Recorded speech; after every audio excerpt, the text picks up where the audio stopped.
She's got no vested interest. She comes to the table with no judgment and all curiosity and allows me to explore in a way that I do my best thinking because I feel safe to do it.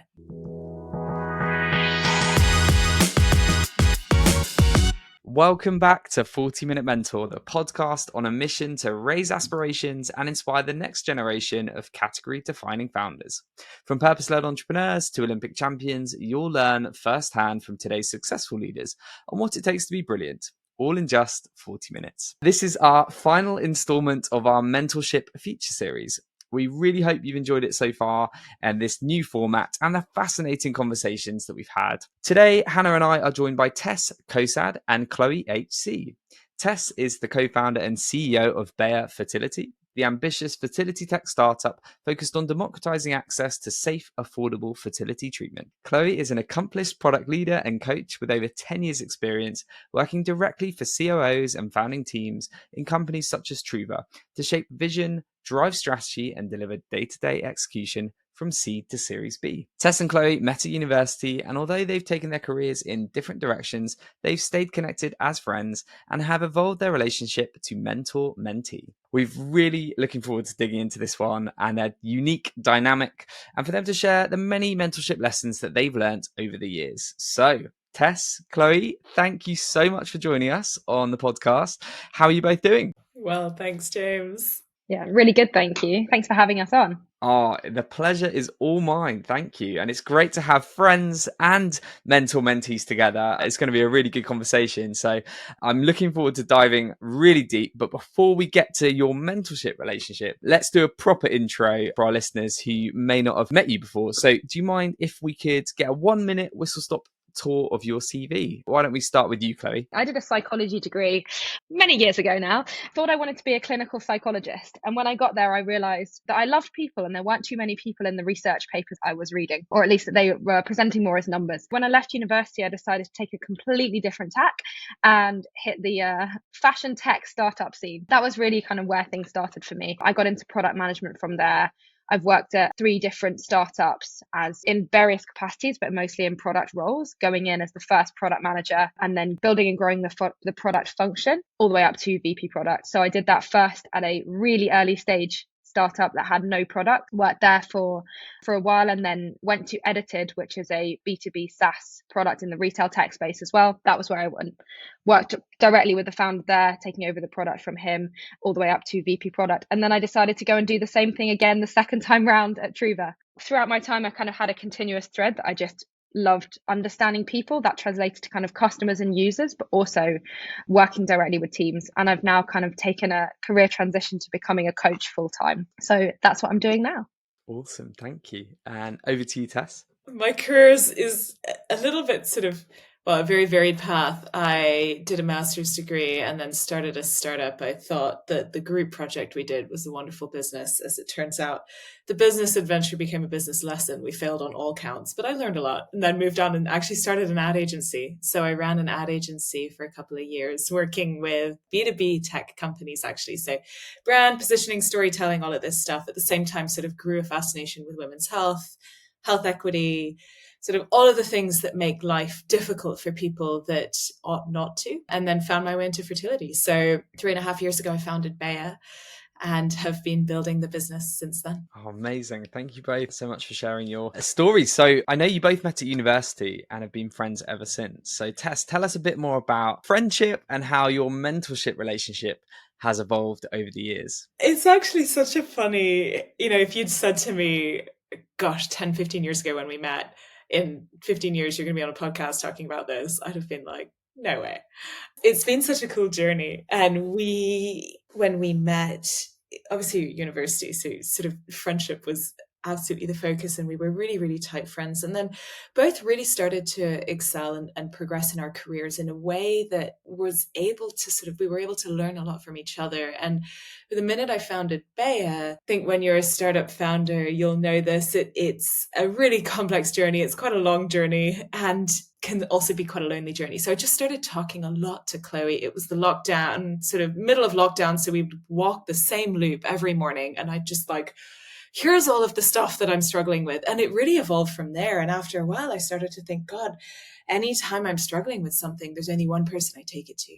And it went from there. Thank you so much. How would you describe the nature of your mentorship relationship then? And how does it work on a sort of practical day-to-day level? Do you have structured sessions or with agendas, or is it much more ad hoc, sort of freestyle dynamic? It's a lot more ad hoc. It's a lot more freestyle. I think, Chloe hop in here, but what Chloe's really, really good at is picking up on the cues. So depending on the type of message I send, Chloe immediately knows what I need in that moment and is able to sort of switch mode. It's a real talent. But like, Chloe, how do you know? We're kind of in a constant dialogue between the two of us, and we are often seamlessly hopping between kind of the friend zone and the mentor zone. I think often the question, or that it will seamlessly go into something like, I really need to figure out X. That's my cue to be like, okay. I often just check in like, okay, do you want to talk more about that? Or is this just like I'm processing in the moment and we're going to continue onto something else? So it's just really listening for what's needed in that moment. Sometimes we will set things up. So it might be that we have had a conversation where, Tess is like, oh, in the next week, I'm going to need to figure out how I deal with X. And we set up a time to talk about that where we can go a bit deeper. But quite often it's that, I'm listening for those cues of, I need to process something. This situation's come up. I'm not sure how to deal with X. This and this is really hard.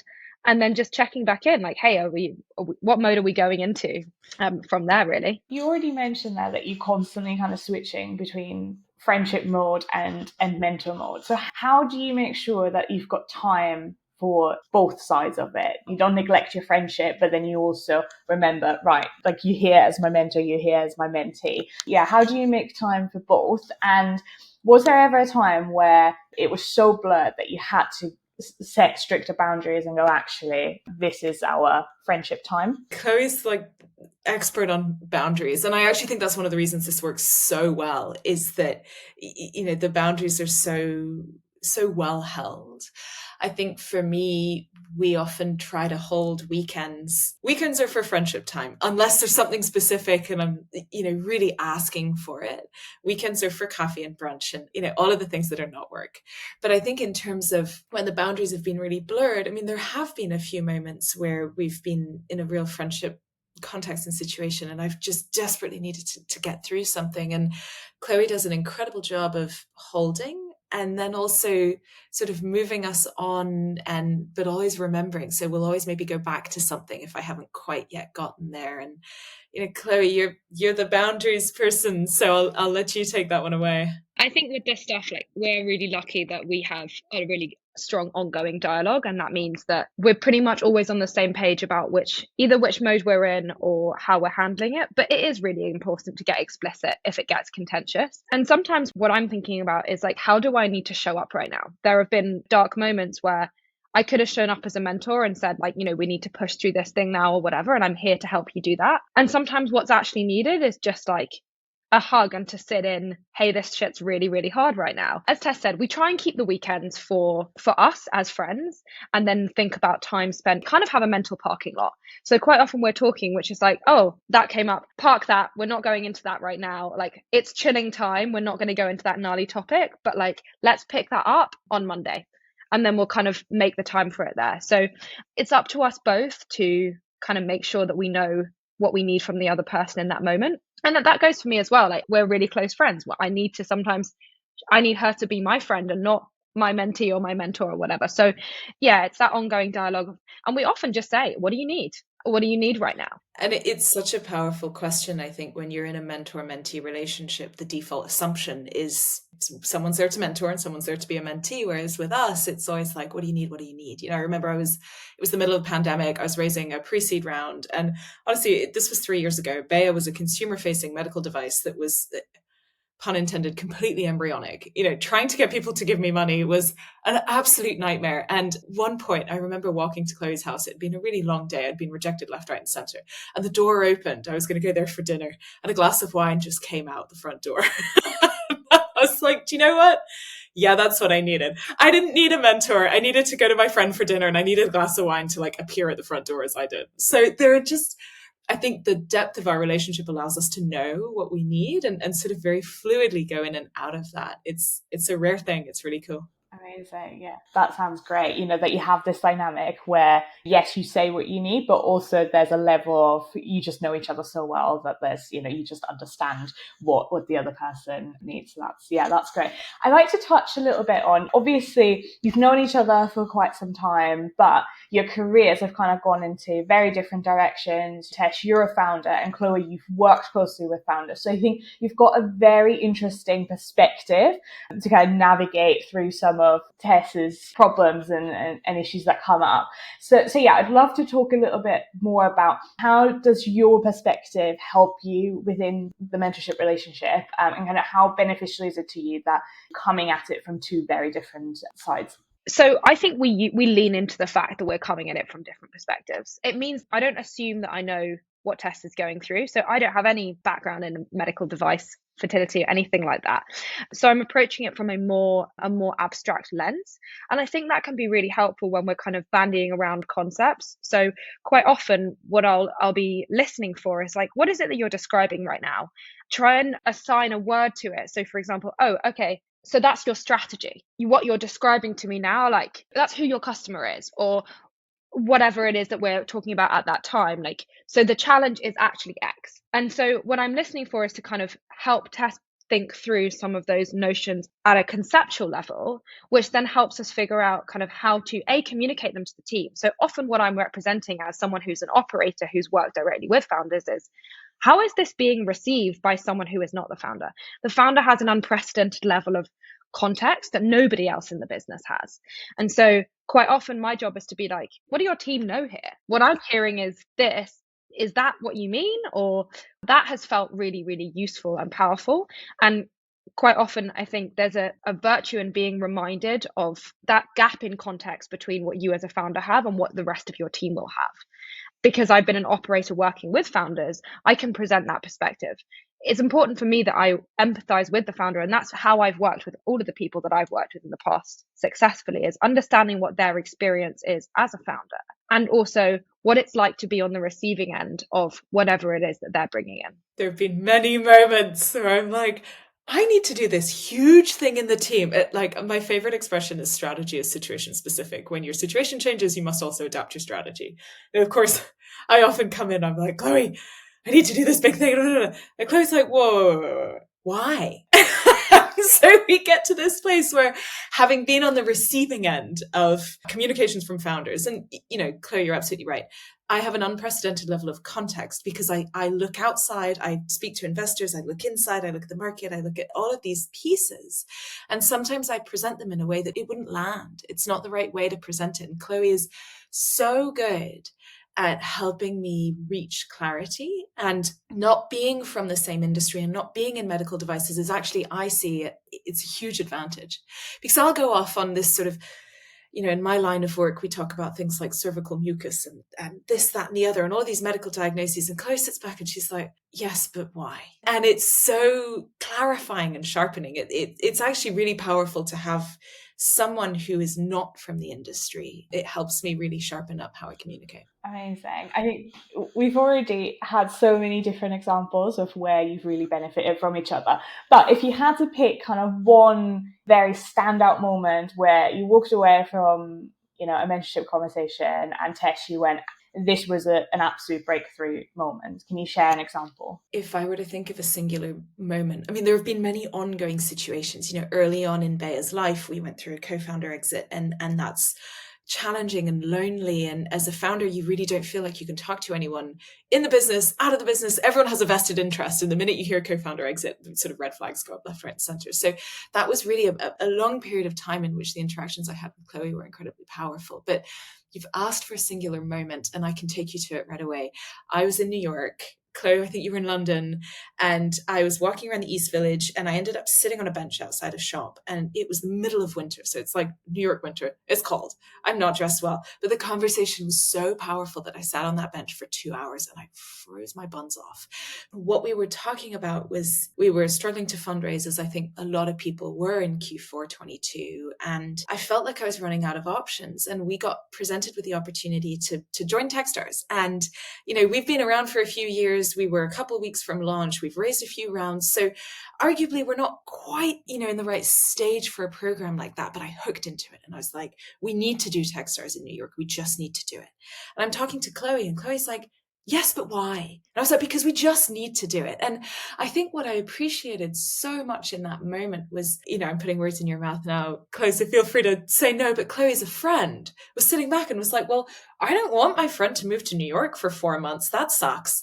But Chloe as a mentor was like, what does Tess need right now? What does the business need? And why is she hooking into this? Like, what is she trying to say to me? And, you know, gosh, for 2 hours, finally we got to a place where Chloe was like, gosh, do you know what? Now I get it.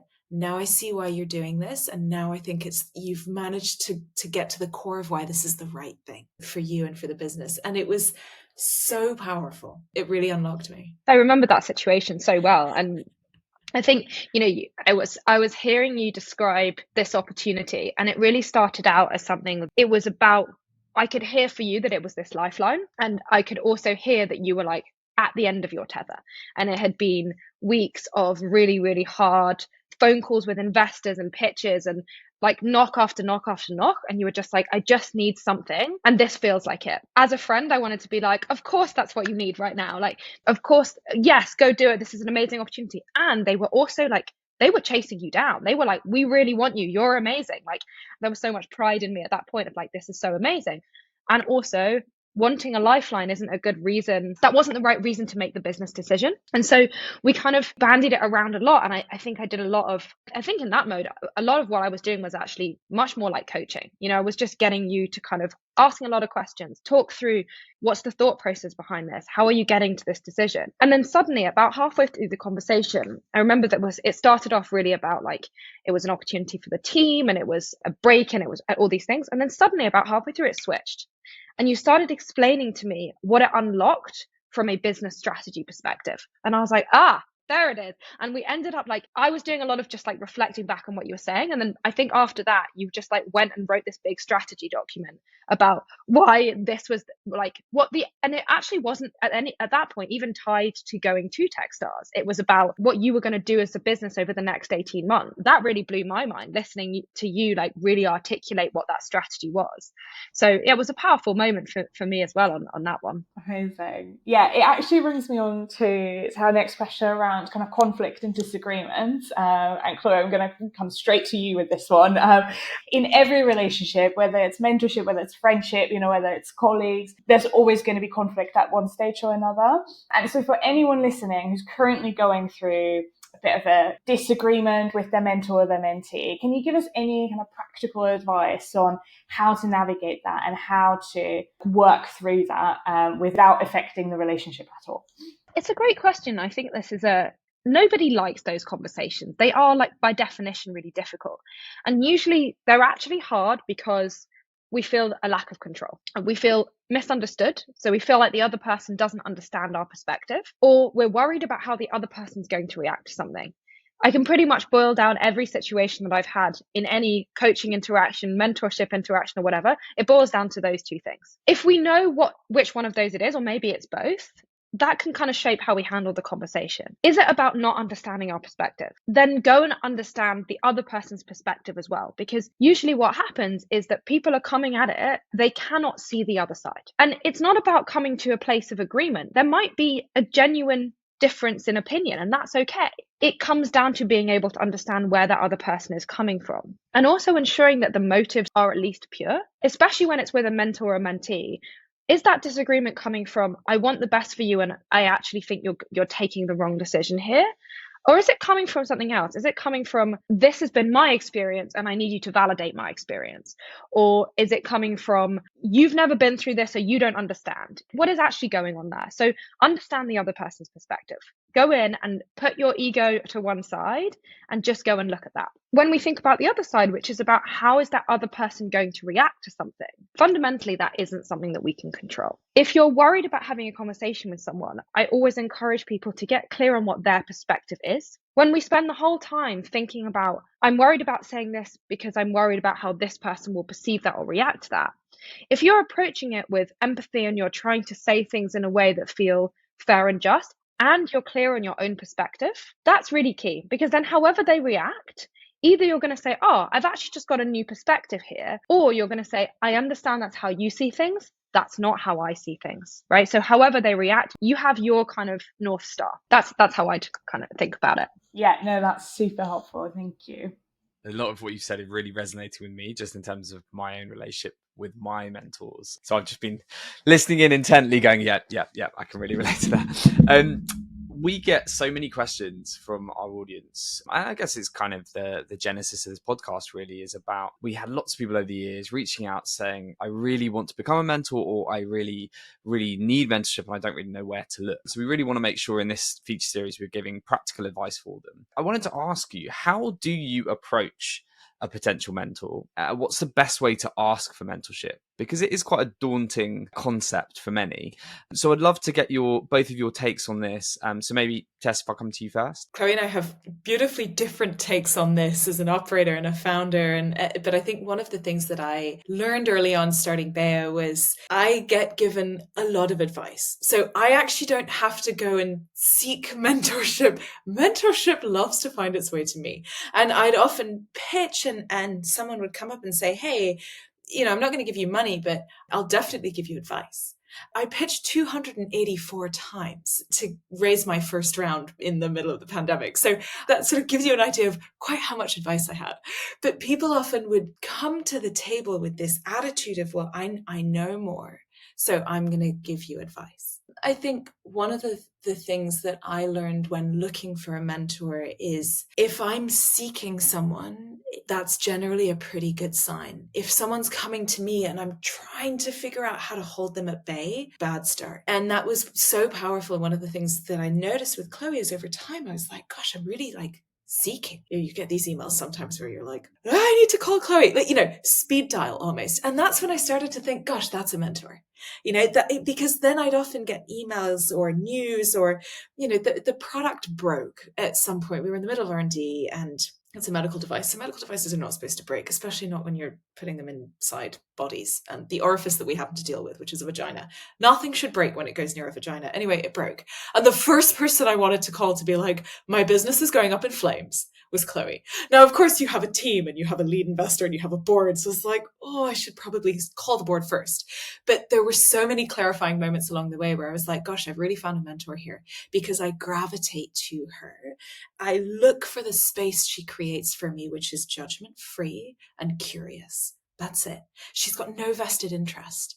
She comes to the table with no judgment and all curiosity and allows me to explore in a way that I do my best thinking because I feel safe to do it. I love that. It's a safe space, but also a critical friend that can ask the difficult questions and probe. And that really is the sign of an amazing mentor. So I guess for anyone listening to this it maybe has somebody that they lean on a lot in times of difficulty or when they need an extra, maybe that is actually a mentorship relationship you don't even realize that you have. And maybe that's hopefully will clarify in some minds that you've got some incredible mentors out there. Chloe, do you have anything you'd add to that based on your own experiences? I've had a completely different experience. I haven't had as many people throwing themselves at me, wanting to mentor me. I also didn't seek it out. And I would say I could have done with a few more mentors, actually. I think there's a few ways to approach this. And honestly, the best way is kind of, as Tess said, find that person who you trust, who feels good, and then just ask them. I recently had an experience was just recently left my previous role. And one of my direct reports was like, I really loved working with you. I've really enjoyed it. She was starting kind of on her product management journey. And she just asked me, she was like, would you continue to mentor me? And it's like, of course I would. But it was really helpful. Again, it goes back to the point around boundaries. That really direct ask allows me to be really explicit with how I answer that question. I think just come right out there and ask, right? I love it when people do that. It's just that really explicit, will you be my mentor? And then as a mentor, if you get asked that question, it's, well, what are you looking for? It depends, right? And I think it sometimes, especially now that I've transitioned to do coaching, I will use a lot of those coaching skills in my mentor dynamics, but it is different. What do you want? Do you want advice? Because most of mentorship is about giving advice. It's not always the right thing to do if that's what you need. And I wish I'd gone out there and looked more for people who could have given me advice. I was really often missing. I had so many questions that I couldn't answer, and no one within my organization I could go to. I had lots of people in parallel roles. I really should have spent more time going out and asking people for advice in situations that I was experiencing. So basically, go and ask the question. Can I ask you, why didn't you seek that advice? What was it that was holding you back from asking those questions? I had some really, really challenging times of business, went through a lot. Every business went through a lot in the last 3 years. It's been a really crazy time. I just had horrific imposter syndrome. And we don't talk enough about the impact of imposter syndrome on anything beyond our feelings. We all talk about imposter syndrome as how it makes us feel. And it makes us feel like crap. But we don't talk about what that actually means for how it drives our behavior. And the way it drove my behavior was not getting support. I didn't ask for help enough. I was so afraid that I was going to be found out as someone who didn't know what they were doing that I didn't ask for help. And I would have done a hell of a lot better had I gone out there and sought some more input from external sources. And I would have let go of so much of my imposter syndrome, because I would have realized that a lot of what I was going through was genuinely difficult. It wasn't just hard for me because I was incompetent. It was genuinely hard. And it was maybe other people would have gone through it, or actually maybe I was doing the right thing. I just didn't have a safe space, or for me, everything was unsafe because I was looking at everything as, what if I get found out? My advice on this is, if you're spending a lot of your time with a lot of unanswered questions and you feel out of your depth, go find a mentor. I couldn't agree more. And I think I can resonate with this. I mean, the number of times I've been stuck in a vortex of anxiety, like in my head, on my own, just kind of bouncing against the walls, mainly because I was like, oh no, but I don't want to look stupid. People will, think I shouldn't be running a business because I don't know the answer to this, that, or the other. Madness, really, isn't it? Because there's so many people willing to help. And that's the thing that I found about tech ecosystem, whether it's a founder networks, whether it's, and Tess and I are both in a community called Founders. It is unbelievable how quick people are to help, and with zero judgment. So whether that's in a formal mentorship relationship, which obviously we're big advocates for, or whether it's just sort of peer-to-peer support, find those communities, find those mentors, because it will make a huge difference. And I swear I would be less grey and I would have more hair if I'd have done that earlier. This may resonate with you. One of the things that I find is I often know the answer, but I've somehow stopped trusting myself, or there's so much noise that I can't get to it. And Chloé creates a space in which I can trust my instinct and get to the right answer. And I think often as founders, your business. You often have a sense of what's right, and find a mentor that helps you find and trust and listen to and tune into your own voice and your instinct. When Tess and I speak, I always know that she has the answer. Or if she doesn't have the answer, my question would be, how can you get that answer? Which she also will always have an answer to. It's always locked up in there, because I know that, Tess, you'll have spent all of your time with whatever it is you're asking me about or talking about. You've already thought about it 100% minimum more than I have, right? And you've already probably come up with 10, 15 solutions to solve the problem. It's just that somewhere along the way, it's become hard to sort through that, or the anxiety or the fear or whatever else is happening, or just honestly, the chaos that you're dealing with as a founder is just in the way of you thinking clearly. So I think it's a lot of it is about leaning into, what do you already know and how can you help somebody else get to that clarity? I think you touched on so many important things here. I think everyone listening to this, just like us, will be nodding along to this, because I think we've all been in those situations. But I also think personally, I find when I go and seek out my mentors, it's mostly because in my head I think I just want advice. I just want them to help me make that decision. But then 9 out of 10 times I sit in that conversation and I just basically verbally vomit everything onto the table and go, this is what I'm thinking. And then their role is just to sit there, support me, and just give me space to do that. So yeah, I think that's so important. It's when you think about mentorship, it's not necessarily someone who you go to and go, what do I do in life? Help me, tell me everything that you know. It's very much a, help me get through this and just be there and create the safe space. Yeah, thanks so much for sharing that. Yeah, I think a good mentor isn't going to spoon feed you everything. I mean, that's not what a good mentor should do. They will help you work through the noise, as Chloe said. I think it's also something that, and this is clear from what I know of Tess, you have real humility as well, and you actually do know the answer, but you don't think you know the answer. And I think there's probably a lot of people listening to this, and that is a good thing. You know, some of the biggest cock-ups in the startup world have happened from unbelievably bullish, arrogant founders thinking they know everything and just kind of like charging ahead. And there's a time for some of that and being decisive, of course, but there's also is a time to question decisions and get validation and outside opinions. And I think there's a nice balance to be had there. Chloe, I wanted to ask you, obviously, in order to get the best out of a mentor-mentee relationship, you need to make sure you have the right mentor-mentee. And so therefore vetting that, there must be a vetting process to some extent. So do you have any advice for anyone that's maybe going through this journey right now about how to vet effectively, but then also how to make the most of that partnership? The number one thing is just, do you connect with that person? Can you actually have a conversation with that person where you feel supported?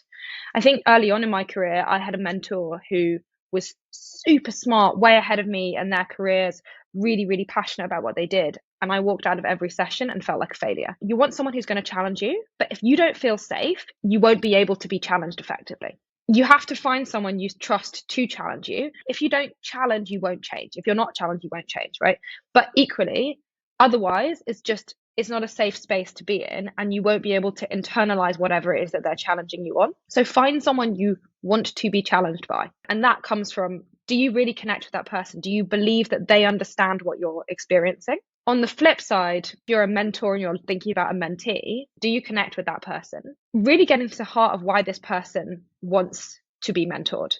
Something that I've seen a couple of times is they actually don't, but they've been told by someone else to get a mentor. That relationship, most of the time, will fail. I've seen that many times over, and this is the flaw with advice. If advice is something you're following blindly or because you're told to do it, you will almost never get the outcome that you want. It's kind of exploring that. What is this person looking for? Have they been told you need to go and get some advice from somebody else? They might think they've got all the answers. They probably don't, but are they really going to hear what you're saying? What is this person looking for, and can you offer it? Equally, it comes back to boundaries as well on both sides, but particularly on the side of the mentor.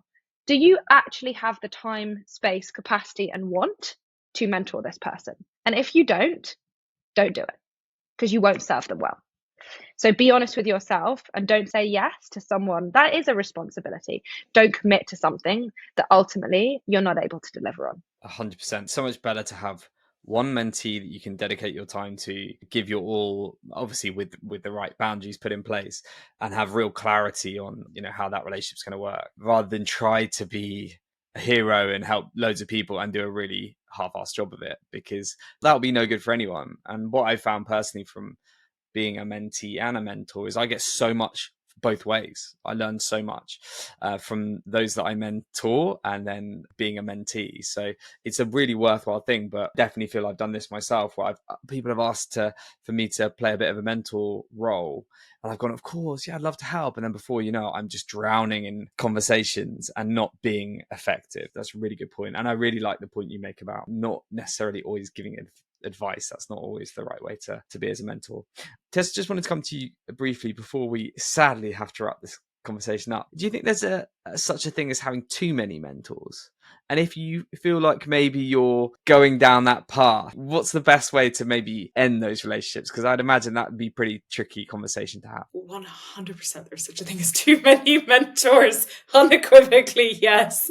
And you know, I think, look, I'm this sort of wonderfully, horribly, extra painful combination of a founder and a people pleaser. And those two things in combination can make the journey extra complex from time to time. So in the early days of creating this company, you know, people would say, I want to give you advice. And I'd be so delighted that someone wanted to pay any attention at all to what we were doing. That I'd be like, of course.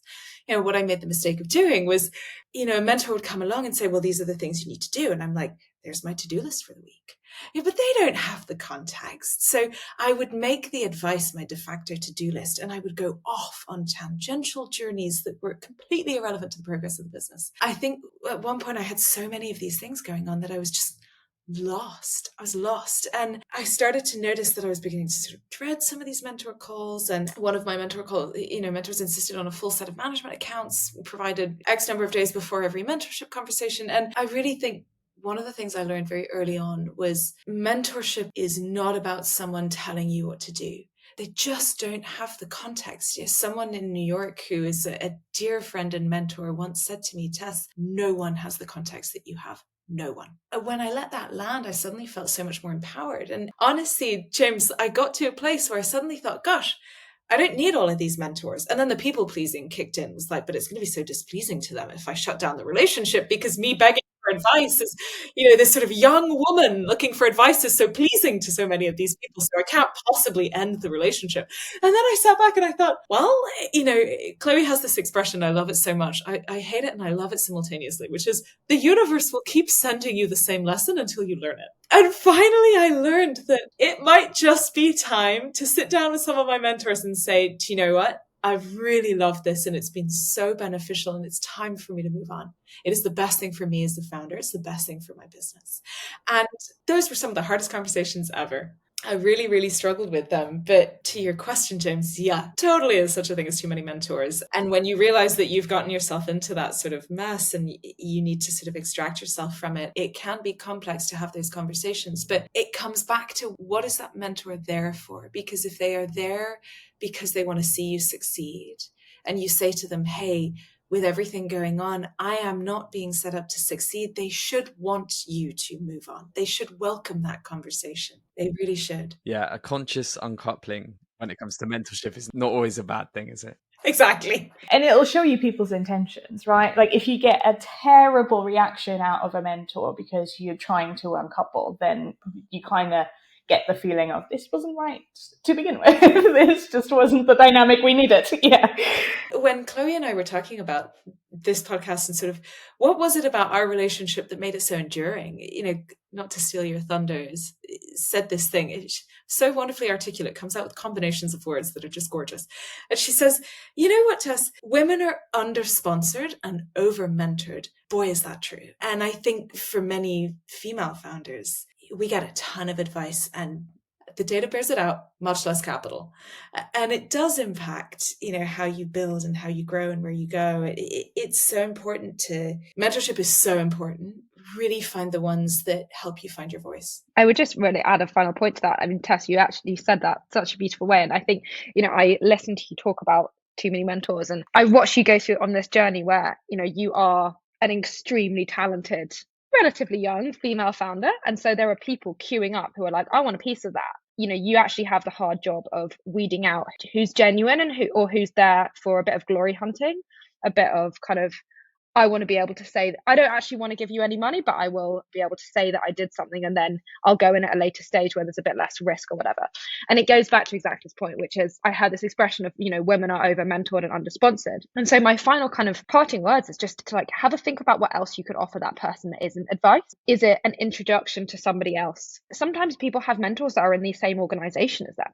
And one of the most powerful things I've seen is people sponsorship is going out there to bat for people. And if you are in a position to bat for that person and you mentor them and therefore you do know how good that person is, go out and bat for them. Go out and actually, it might be going into a management meeting and saying, I had an incredibly powerful conversation with this person, or this person's doing a really amazing job at this, or I think we should put this person forward for this role. Talking you up in situations that make sure that you then end up in the right place. And as mentors, we have a lot of power to do that. That would be my final thing around moving beyond advice. Amazing. Yes, so powerful. Thank you. And I also think, it is a lot of female founders that get that, but also women in the workplace in general. There's always advice for us everywhere we look. So yeah. Amazing. Well, we're sadly at the end, but before we let you go, I have two more final questions for you. What one piece of advice would you like to leave our listeners with, especially, aspiring mentees and mentors? I mean, I think it's been a common thread throughout the whole conversation is look for someone you trust who creates a space where you can truly truly think clearly. And, Chloe and I were talking about this a lot before. We don't generally condone going through your friendship groups and picking your mentors from your friendship circles. This works for us because there's a really long history and we kind of grew up together. There's a depth of friendship that allows this to work. And we don't generally say that you should go and find mentors who are friends, but I think in terms of pieces of advice, if there are people who are already in your life, mentors can be all around you. So if there is someone already who you interact with, who you feel yourself wanting to seek more and more from and wanting to spend more time around and talk to you more about the things that are truly troubling you, it might be a good idea to lean into that and talk to them about it. Love that. Amazing. And Chloe?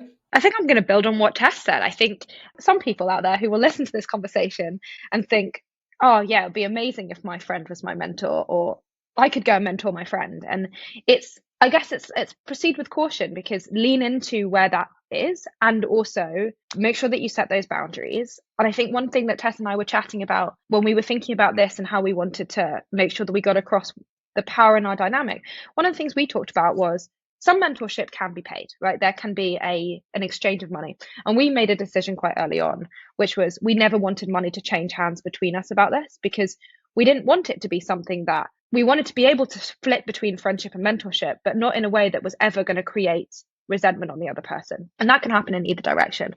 So I think my final piece of advice is just when you go out there, think about the nature of your relationship with that person as a mentor and also in other roles.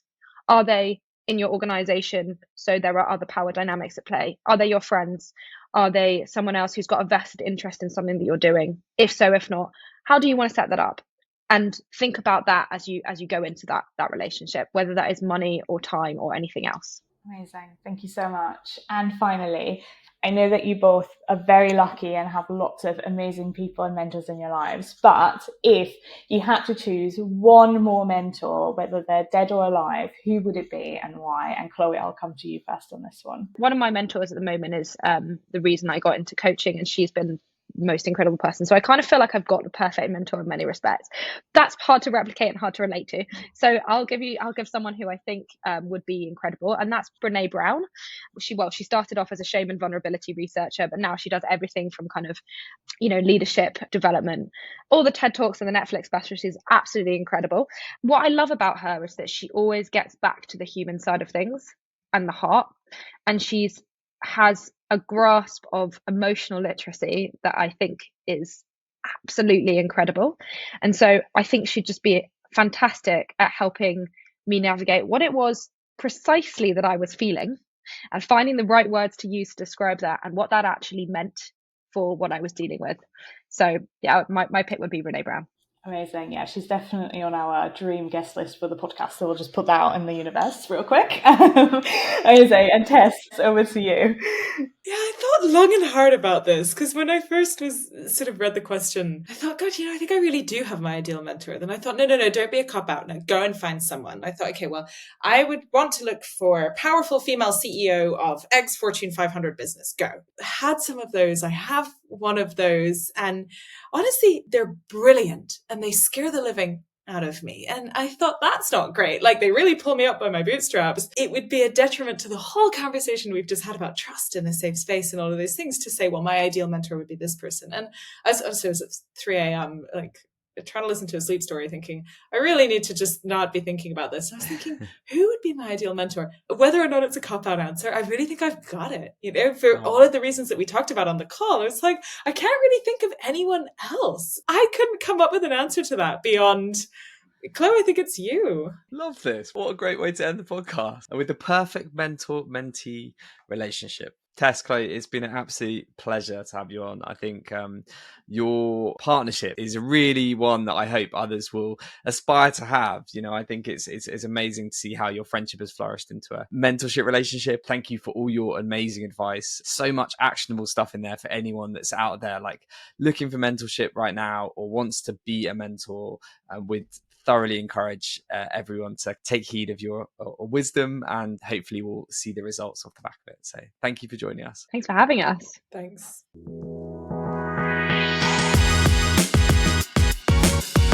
What a way to finish this feature series. I remember meeting Tess and Chloé before the recording, and even just our briefing call was filled with amazing mentorship, and I absolutely loved the dynamic that they brought to this episode. I really hope you enjoyed today's episode, and more generally, this whole feature series. If we have left any questions unanswered, or you have feedback or guest recommendations you'd like to share with us, please get in touch with myself at hannah@jbmc.co.uk. I'm looking forward to hearing from you. And that's officially a wrap from us today, but make sure you hit that subscribe button as we're kicking off Series 10 next week, and we can't wait to see you then.